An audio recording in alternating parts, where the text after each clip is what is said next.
Mainit na balita, issue sa pagkakadawit ni Pangulong Bongbong Marcos sa iligal na droga, nilinaw na.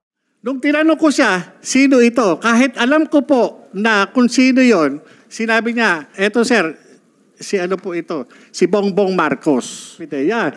Sa akin wala pong ano, no? Unang-una, kamatayan po ang matatamo ko rito. Wala akong mapapala. Nagulantang ang publiko sa naganap na hearing sa Committee on Public Order and Dangerous Drugs nitong Martes. Sa pangunguna ni dating PNP Chief Senator Ronald Bato de la Rosa, ay inimbestigahan ng issue tungkol sa di umano'y mahigit 1 tonin ladang shabu na nasabat kamakailan at ang issue ng paglabas ng mga confidential na impormasyon ng PIDEA na nagdadawit kay Pangulong Bongbong Marcos sa isang malaking iskandalo. Isa nga si Maharlika sa nagpalabas ng isyong ito na talagang nag-viral dahil nga na-involve ang Pangulo ng Bansa. Maaari ding makonekta ito sa mga dati nang sinasabi ni former President Rodrigo Duterte sa mga rally na di umano'y gumagamit ang Pangulong Bongbong Marcos ng ipinagbabawal na droga na talagang lantaran niyang sinabi sa publiko at ang mga PIDEA operations di umano na hindi natuloy ay dati na ding nabanggit ni Pangulong Duterte. Bongbong bangag yan.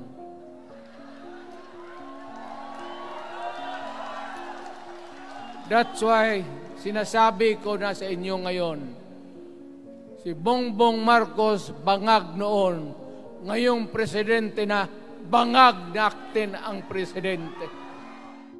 Nagulanta nga ang PIDEA sa paglitaw ng isang dating intelligence officer ng ahensya na naging whistleblower. Sa Senate hearing ay kinanta nga ng dating PIDEA intelligence officer na si Jonathan Morales ang mga pangalan at litrato na di umano'y nakuha niya sa isang confidential na informant na talagang labis na nakakagulat. Nabanggit nga ang mga pangalan ni Presidente Bongbong Marcos at veteranang aktres na si Maricel Soriano na naiuugnay din sa iligal na droga. Dagdag pa ni Morales na wala naman di umano siyang intensyong hiyain ang ahensya ng PIDEA at ang mga mataas na opisyal bago siya ay nagtatanong lamang sapagkat naisa publiko na ang mga dokumento.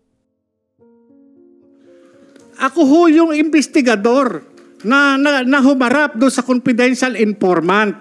At yung confidential informant na yun, kinunan ko po ng statement. Bakit ko po sa kinunan ng statement? Kasi po, yung kanyang mga ipinakikitang litrato, masyado pong mabigat yung mga involved. Sinong mga involved doon? Ang involved po doon, yung nakita ko mga litrato, no? Merong artista, may politician, may mga civilian. Ngayon po, tinanong ko po siya, sino ito? During nung kinukunan ko po siya ng kasi ayoko pong sa akin magbula yung pag-identify. Gusto ko sa kanya magbula yung identification. At yung mga nandun litrato, 5 litrato po yun sa pagkakatanda ko, iba't ibang klase, iba't ibang okasyon, iba't ibang pagkakataon. Yun po yung Ngayon, nung tinanong ko siya, sino ito? Kahit alam ko po na kung sino yon, sinabi niya, sir, si ano po yan? Si Maricel. Maricel Soriano po. O maliban doon, ano pangalan nito na tawag niyo? Maria. Ngayon po, eto, sabi niya gano'n, eto sir, si ano po ito? Si Bongbong Marcos.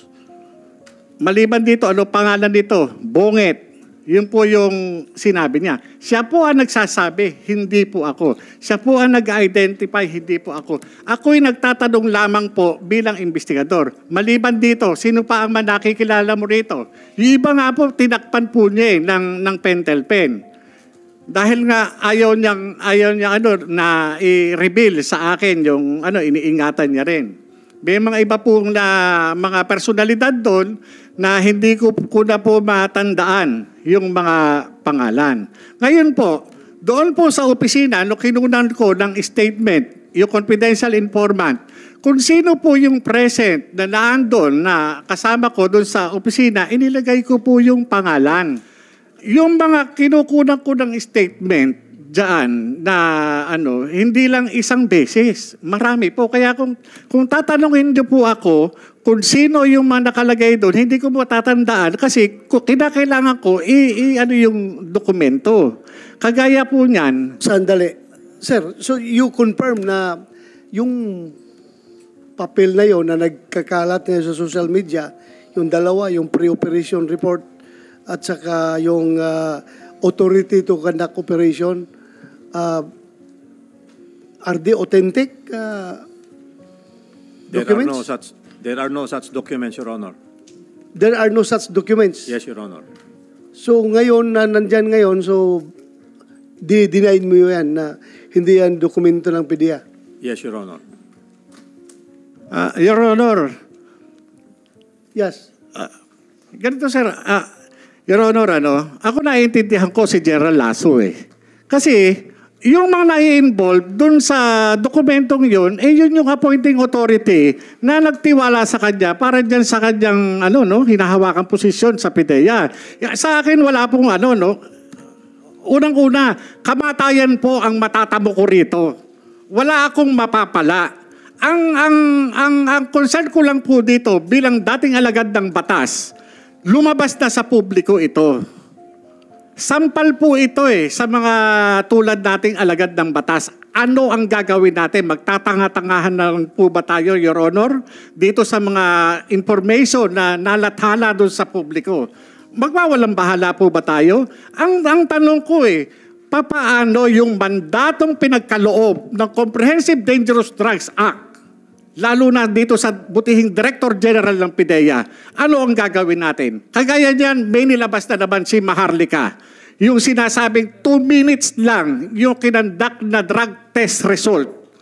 Wala ho bang authority ang PDEA na mag-issue ng subpoena duces tecum ad testificandum against dun sa doktor at dun sa medical technologies, ganun din dun sa drug testing facility. Nabanggit nga ni Morales na meron daw dating operasyon na hindi natuloy dahil nga ipinipigil daw ito ng ilan sa mga mataas na opisyal. Marami ngang mga pangalang nabanggit si Morales na ang ilan ay talagang mayroong mataas na katungkulan sa gobyerno. Patunay lamang na talagang may malaking basihan at hindi lang gawa-gawa ang kanyang mga sinasabi. That might cost myself, so kailangan din maniguro ako. So yun lang.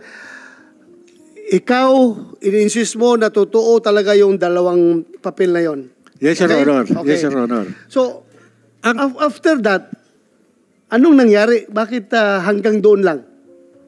Hindi nga po natuloy. Yung sinasabi po kanina ni Director General Lasso, na wala doon sa kanilang compilation, hindi nga po natuloy itong operation na ito. Hindi natuloy. Hindi siya hindi naman kumbaga sa may mga operation talaga kami na hindi natutuloy. Kagaya niyan nung panahon na yon, yung Deputy Director General na si Asik Gadapan, siya po yung pumipigil doon sa operation. Siya po yung pumigil. Later on po. Sige, continue.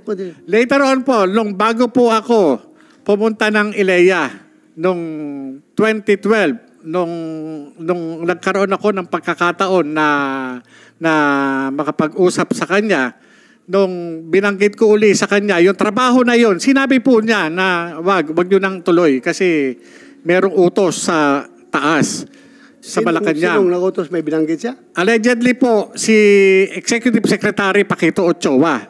Yun po yung sinabi niya sa akin na yun yung nagpa sa kanya. Kumsek, take note, you invite the next in the next hearing former Executive Secretary Paquito Ochoa. Tapos, Yun po, yun Your Honor. Kaya yung hindi pagkakatuloy nung operation na yun, hindi ko naman po wala po sa control ko eh. Pag sinabi po ng DDGO na hindi pwede. No? Sa halip na bigyang pansin yung mga records o yung mga classified documents na naandun po sa tanggapan ng IIS, bakit sinisira nila ang pagkatao ko? Bakit hindi nila pansinin yung nilalamang classified information na isinapubliko? Ako po, pinapakinggan ng committee na ito. Pero ang atin talagang pinaka-main objective dito is malaman kung totoo yung dalawang papel na nag-circulate. So sabi nila hindi totoo. sabi mo totoo. Kino-confirm mo na totoo yung papel na yon. Totoo po. Natanong din kung sino nga ba talaga ang nagpalabas ng konfidensyal na impormasyon na umabot pa nga sa kontrobersyal na political vlogger na si Maharlika na di umano'y galing daw sa isang miyembro ng PIDEA na talagang itinatanggi ni Morales na hindi galing sa kanya, ngunit depensa naman ni Director General Lasso ng PIDEA na wala talaga di umanong dokumento na lumabas at gawa-gawa lamang ito ni Morales. Okay, so just to set the record straight, hindi ba ikaw ang nagbigay ng papel na yun kay... No, Your Honor, hindi No. po. Kaya nga po sabi ko, dapat managot. Ultimo yung Maharlika, gusto ko siyang idemanda. Kasi nga, ngayon, pati ako nadadamay dito sa lintik na dokumento na yan. Nandyan sa opisina, nananahimik ko ako sa mahigit 10 taon. Nilabas nila yan. Ngayon, bakit ako sumulat? Teka muna, wala akong kinalaman dyan. Sumulat po ako kay Director General Lasso. Talagang sinabi ko po sa kanya, magmula nung sabihan po ako, nung April 2, nanlamig po ako talaga nung makita ko. Kaya, ang ano ko doon sa pamilya ko na ang pasya po namin, mag-anak, ipaalam sa PIDEA. Ito po yung sulat, Sinulatan ko po si General Lasso. Bakit po And you susulatan also si General Lasso? furnish a copy to my office. Yes, yung sir. sulat mo kay General Lasso. Pati po yung office of the Ang President. problema lang, ito late lang namin natanggap, late lang dumating sa aking attention dahil nga naka-break ang Senado nung time na yan. So, totoo yan. I confirm, nakarating yan sa opisina ko, pero late lang nabigyan ng attention dahil naka-break ang buong Senado at that time. So, General Lasso, sir. Yeah, mayroon siyang sinabi na hindi siya ang source ng papel na yan at kung narinig ko yung sinabi rin ni Maharlika na ang source nito ay pinadala lang sa kanya sa email at pwedeng insider ng PIDEA. So in that case, kung maging totoo man yun, you are treading on a very delicate ground na may kasamahan ka dyan na ahas talaga, kung tutusin. Ahas. Bakit niya nilik yung papel na yan? Kung totoo na meron, kung totoo meron. So, ikaw, dinideny mo na wala talaga. Yes, Your Honor. Wala pong papel na ganyan. Anyway, kung may nangyari po sanang ganun, ay as sinabi niya kanina, kinumpile niya in a folder with the confidential na cover sheet. Hindi po yan po pwedeng dumiretso kaagad sa Deputy Director General for Operations. Dadaan po muna yan dun sa team leader niya. Because at that time, he was just an assistant chief. Andito po ngayon yung chief niya noon, panahon na yon, si Director Francia. Nasaan si Francia? Is it the back, sir? Puka. Na ito, sir, dapat yung chain of custody ng documents na yon, from him to his team leader, from the team leader to, at that time it was Director La Chica, then it reaches the DDGO. So ang daming pagpapasahan, sir, ng papel. Bakit nawawala? Talagang mawawala kasi wala naman talagang ganun dokumento kasi. So kayong sinasabi niyo, sir, na delikado kapag may naglilik na ganyan, sigurado po kami walang dokumentong ganyan. Bagamat hindi pa naman tapos ang pagdinig, ay talagang marami ang nagulat at hindi makapaniwala sa mga lumabas na paratang dahil kung totoo man ito ay talagang isang napakalaking problema ito ng bansa kung ang leader mismo ay isang adik, kagaya nga ng sinasabi ni dating Pangulong Rodrigo Duterte.